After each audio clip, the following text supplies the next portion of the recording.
ప్రియమైన సహోదరి సహోదరులారా, మీకు శుభవార్త. 2025 సంవత్సరంలో మొత్తం 365 అంశాలను మీతో పంచుకోబోతున్నాము. జనవరి 1వ తేదీ నుండి ప్రతిరోజు ఒక అంశము మరియు దానికి సంబంధించిన వాక్యమును పంచుకుంటాము. దయచేసి ఆ వాక్యములను వినండి, ధ్యానించండి మరియు ఆశీర్వదించబడండి. దయచేసి సబ్స్క్రైబ్ చేయండి మరియు మీ స్నేహితులతో పంచుకోండి. ధన్యవాదాలు.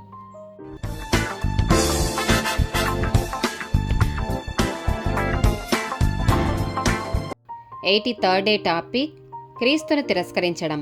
మత్తయి సువార్త 10వ అధ్యాయము 33వ వచనం.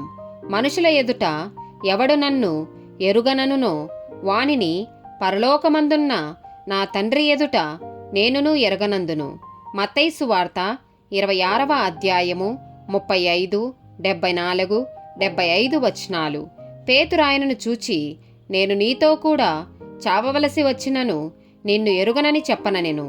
అదే ప్రకారము శిష్యులందరూ అనిరి. అందుకతడు ఆ మనుషుని నేనెరుగనని చెప్పి శపించుకొనుటకును ఒట్టు పెట్టుకొనుటకును మొదలుపెట్టెను. వెంటనే కోడి కూసెను.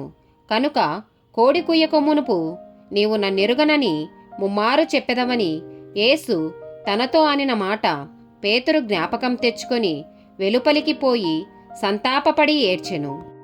మార్కు సువార్త 8వ అధ్యాయము 38వ వచనం. వ్యభిచారమును పాపమును చేయు ఈ తరము వారిలో నన్ను గూర్చియు నా మాటలను గూర్చియు సిగ్గుపడువాడెవడో వానిని గూర్చి మనుష్య కుమారుడు తన తండ్రి మహిమగలవాడై పరిశుద్ధ దూతలతో కూడా వచ్చినప్పుడు సిగ్గుపడునని చెప్పెను. 2వ తిమోతికి రాసిన పత్రిక 2వ అధ్యాయము 12, 13 వచనాలు. సహించిన వారమైతే ఆయనతో కూడా ఏలుదుము. ఆయనను ఎరుగమంటే మనలను ఆయన ఎరుగనను.